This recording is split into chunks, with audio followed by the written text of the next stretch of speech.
வாழ்வே தவம் யாவும் சிவம்.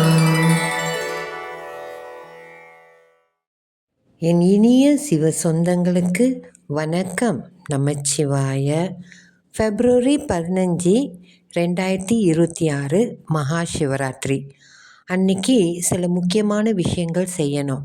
முதல் விஷயம் என்னன்னா, இறைவனை சிந்திக்கிறது.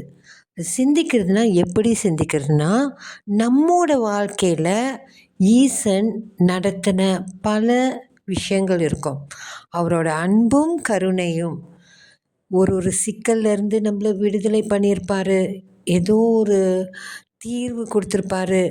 அந்த மாதிரி நம்ம விழும்போது நம்மளை தாங்கியிருப்பார், தூக்கி விட்டுருப்பார். இது எல்லாமே நினச்சி பார்த்து அதுக்குள்ளார அப்படியே உருகி போய் நன்றி சொல்கிறது.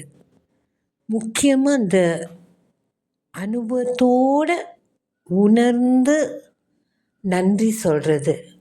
ஏன்னா எங்கேயோ சிவனை வச்சு வழிபடுறதுக்காக நம்ம இல்லை, அவனோட நம்ம வாழணும்னா நம்ம வாழ்க்கையோட பொருத்தி பார்த்தா தான் அது நம்மளுக்கு புரியும். அதனால் இதை நினச்சி இந்த சித்தமெல்லாம் சிவமயம் என்கிற ஒரு நிலைப்பாட்டுக்கு போகிற அளவுக்கு கரைஞ்சி உருகி நன்றி சொல்லுவோம். அது முதல் விஷயம்.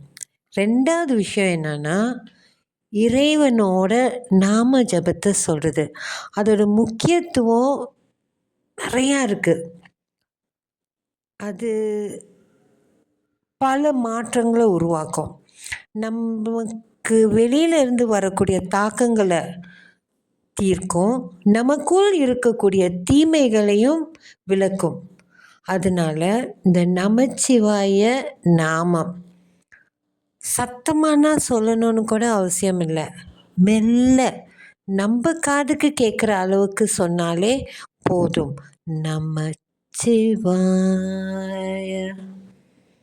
நமச்சிவாய நமச்சிவாய.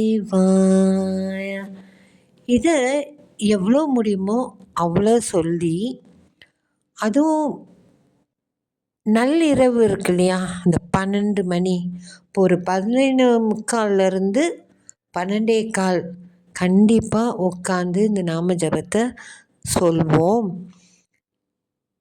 நமக்குள்ளார மாற்றங்கள் வரும், மேன்மைகள் வரும், இந்த உலகத்துக்கும் நன்மையை விளைவிக்கும்.